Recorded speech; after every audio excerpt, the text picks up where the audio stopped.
Okay, well, good Monday evening, New York Jet fans and NFL fans. It is September 8th, 2025, 4:35 p.m., and you are watching the takeoff. My name is Alex, and we're going to do a recap. And let me tell you, the only thing worse than losing on game day is rehashing that game the next day, going over the loss the day after game day. It it was a game we were there to take, a game we had control of, a game we should have won. Now, good teams will win that game. Teams with a losing culture in the past few years, or with a history of losing culture, will lose that game, and that's just what happened. We had a two-score lead, we had a 9-point lead, and we made mistakes. Now, you can look at the positives, you can look at the negatives, you can take it in as a whole, you can look at it as week one. And this is the way I'm looking at it. And it didn't bother me until maybe last night, watching the other games and then seeing, and I fell asleep during the Bills Ravens game, but to see those two offenses play like that is amazing. And listen, I had no way thought we would put 32 points up yesterday. I was thinking yesterday was going to be a 17-16, 23-20, 16-10 game in our favor. I thought we were going to win. Obviously, we got the loss. Obviously, it stings because we had the game there. And then you add on the Aaron Rodgers factor, which I am so sick of it. You know, I'm so sick of it. To the last 2 years plus months, it's been Aaron Rodgers revolving around the Jets, even when he's not here. And it just comes back, and we have to move on for that. And I'm going to close it out with my video with that. But yesterday started off a miserable rainy day. You get to the stadium, we're tailgating, it's pouring rain, we cook. We go in and then, we dry the seats and it starts to slow down. And you do your fanfare in the beginning. And this was probably the least amount of fanfare in the beginning of a Jet game, opening game in the last 2 years. Remember 2 years ago, they had the big Monday night game. They had Method Man do the lineups. They had the big video. Last year, they had the celebration because Rodgers came back from the injury Thursday night against the Patriots. We're 1-1 going into that game. This year was your normal 1 o'clock home opener, welcoming everybody and whatnot. And right off the bat, we get the ball. Breece Hall breaks on the first play from scrimmage, I think for like 13 or 14 yards, first down, go down. And we settle for 3 points. And okay, listen, we settle for 3. We scored on the opening drive. We kick off to the Steelers, and Rodgers comes out to a bunch of boos. And if you want to say you shouldn't boo him, or you can boo him, listen, it's your prerogative. I don't care. The man didn't play here for free. The man played here for $74 million. He took a pay cut and still got $74 million. Give me a friggin' break. But anyway, that's your prerogative, okay? My thing is, any quarterback on the other side of the scrimmage against us, I'm going to boo, okay? So, first play from scrimmage for offense for the Steelers, they sack Rodgers. And you're like, all right, they came to play. Jets defense came to play. And then third and long, we give a first down. This and that, first down. And they wound up scoring a lot of broken coverages on the opposite side of Sauce, my New York accent, which would be the theme for the game. But then we come back, and you got a nice little drive going, and then, Justin Fields with his legs, with his arm, he hits Garrett Wilson for a 33-yard touchdown, and the Jets are ahead. 9-7, okay? And we're like, all right, extra point is missed by Nick Folk, the guy we brought in, Folk Hero. And I still have nothing against Nick Folk. I think he's still a good kicker. So they move the ball to the 1. And again, obviously, if you watch the game, they go for 2, and they don't get it. So now, instead of being 10-7, it's 9-7. And as they say, you're chasing that other point. There were times in this game where we could have put them away. There was twice where we could have picked off Rodgers to end the game, and it didn't happen. There were times where we couldn't get off the field because of a penalty. One of the most stupid penalties I've ever seen in my life. And it was so drawn out, it was ridiculous. So Justin Fields scrambles. He goes out of bounds. He's on the white. He's hit out of bounds. You want to make it a judgment call? Okay. My thing is, if that's Pat Mahomes, Josh Allen, even Aaron Rodgers, he's getting the call. He goes down. Player gets up, kind of does a little shimmy like, yeah, he hit him. And one of the Jet linemen come across the field, walk across probably about 10, 15 yards, maybe 20 yards across the field, and push the guy down. Boom, 15 yards. That kills a drive at the end of the half for us. But we still go into the half leading. Okay? And every time the Rodgers and the Steelers get closer, we pull away. And I kept saying, keeping that 2-score lead, that 9-point lead. But the killer, on top of not being able to get off the field and the broken coverages, was the Xavier Gipson fumble. And I am a person who looks back at history and uses history and analogies and whatnot. And Xavier Gipson and Aaron Rodgers will forever be linked together. September 11th, 2023, Aaron Rodgers goes down, obviously, on the fourth play from scrimmage. The game goes to overtime on Monday night. Xavier Gipson brings back the punt return for a touchdown. The Jets win, and he is a household name for the New York Jets. Okay? Basically guaranteed him a roster spot. Okay? Fast forward almost 2 years to the day.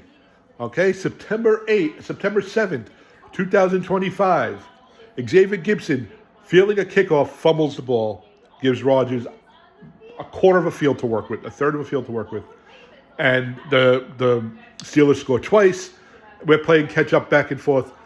And still, after 3 sacks and stuffing their run and coming down to 2 long kicks, and their kicker made 2 long kicks, a 60-yarder with a minute to go to give them the lead, a 2-point lead, and they wouldn't relinquish that. We had 1 timeout. We can't get downfield. Garrett Wilson, ironically, who was fighting with the player on Steelers for hitting Rodgers, got hit by that player, dropped the 4th down pass, and the game ended. So, my negative takeaway from this: still have a lot of penalties we have to clean up. Okay? Still have secondary issues. Sauce proved yesterday he could play. DK Metcalf, I think, had 2 catches.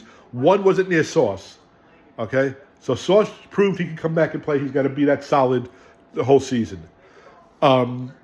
Offensive line played very, very well. Okay? But there were times where it was up to Fields to get out of the way and use his legs, which is why we got him also. But offensive line, as good as they were, needs to gel a little bit. And I think they will. Tippmann played great. Myers played well at center. No penalties in the first half except for that last roughing what was it, late hit or whatever it was, taunting, whatever the hell they call it, 15-yard personal foul. Okay? We need a number 2 wide receiver. Breece Hall caught a few passes out of the backfield. Garrett Wilson caught some. I think Smith was targeted 9 times, had 5 catches.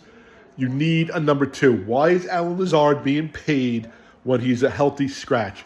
And Aaron Glenn said today, because he missed a few weeks in training camp, he wanted to get him up to speed.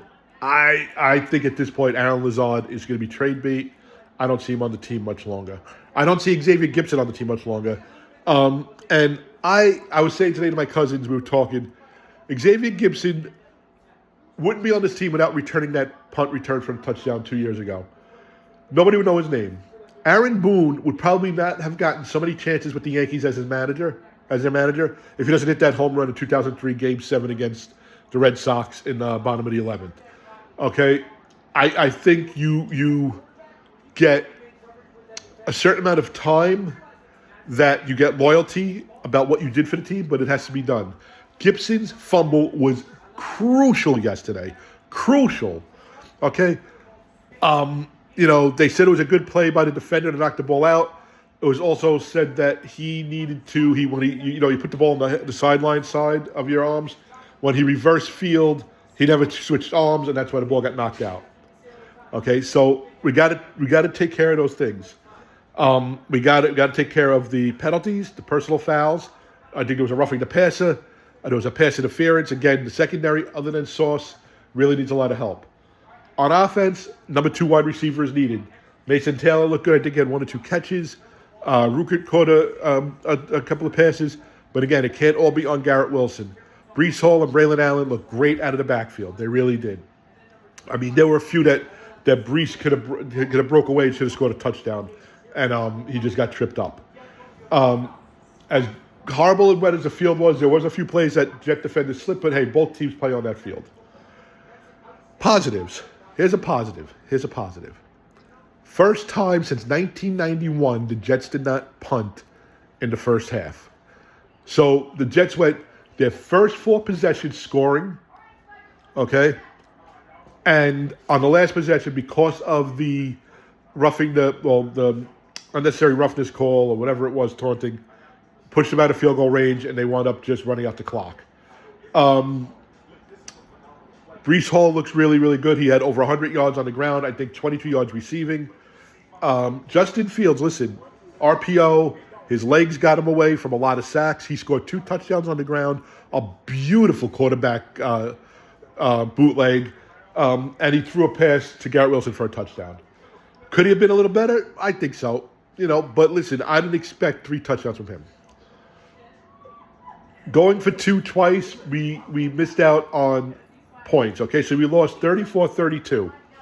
Mick Folk misses that extra point. They go for 2. They miss there. So that's either 1 point differential or a 2 point differential, the way you look at it. Later on, they have to catch up to go for 2, and they miss it. They fail in another 2 point conversion.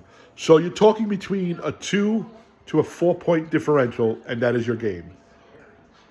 But again, those penalties, those missed opportunities. And I have to say, one of the passes from Rodgers, and Rodgers had 4 touchdown passes. I think he had 248 yards.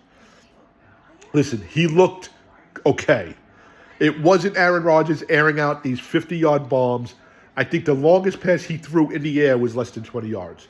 But there was a play design where they were inside the 10 or inside the 5, and Rodgers faked, a handoff, a play action, but it was somebody came around, somebody backed up, and everybody on the Jet defense just moved up, and the wide receiver was wide open.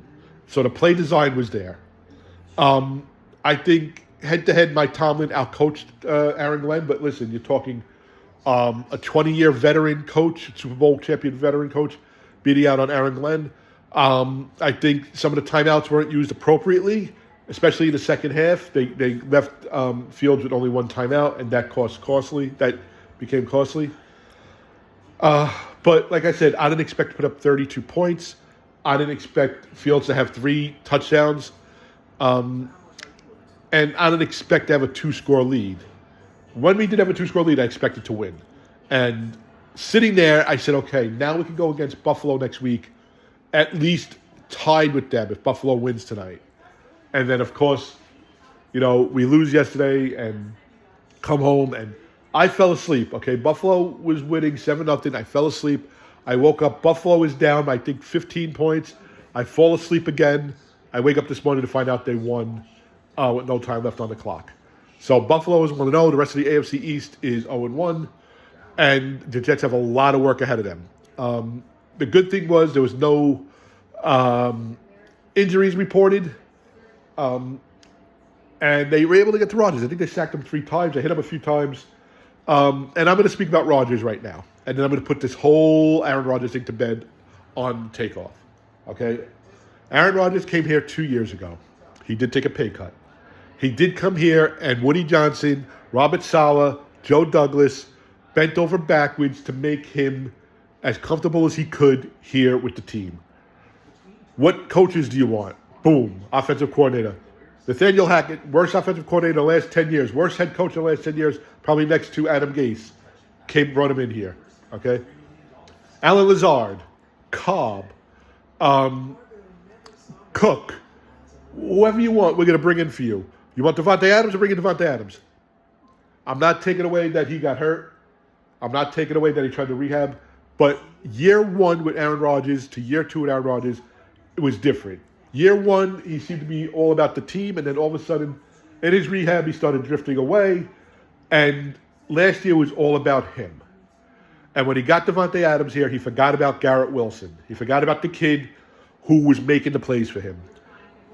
They were saying today on one of the radio stations how many times he checked down and went to a passing play coming off, he checked off or audible out of a running play to go to a passing play. So he came out yesterday. Listen, he got booed. He got hit. There were a few times where he looked at the ref like, why did I get hit like that? In fact, my daughter Victoria pointed out every so often he would kind of like it looked like he was trying to unlock his shoulder. So we look for something there.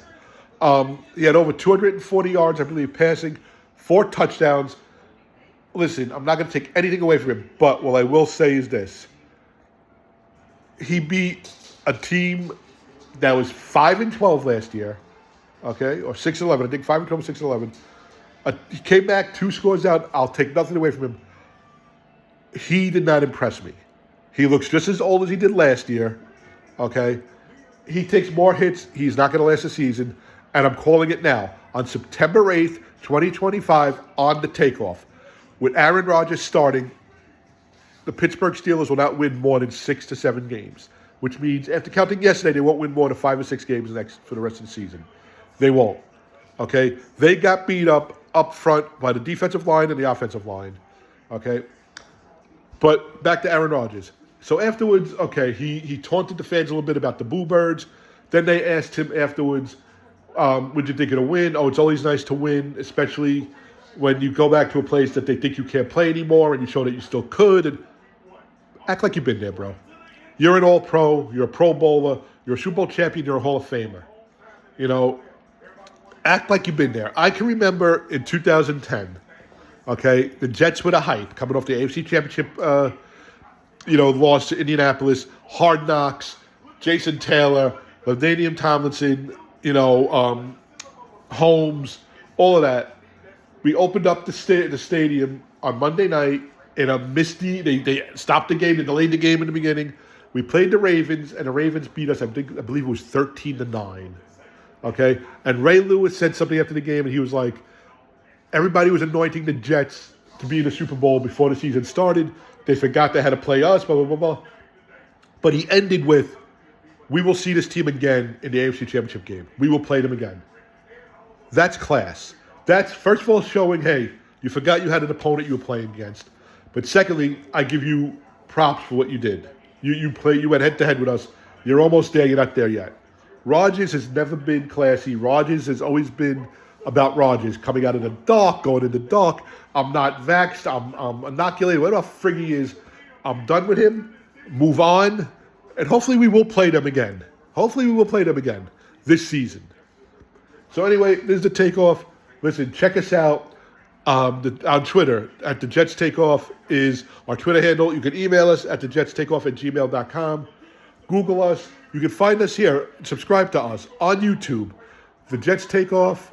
The Takeoff is the account name. At the Jets Takeoff is the channel name. We do videos twice a week. We will have another video coming up during this week to preview to preview Sunday and the other games. Coming up tonight, Monday Night Football, Vikings at the Bears. Have a great rest of your night, great rest of your week. Be safe, be healthy, be blessed, be blessed. However you say it, I'll talk to you soon.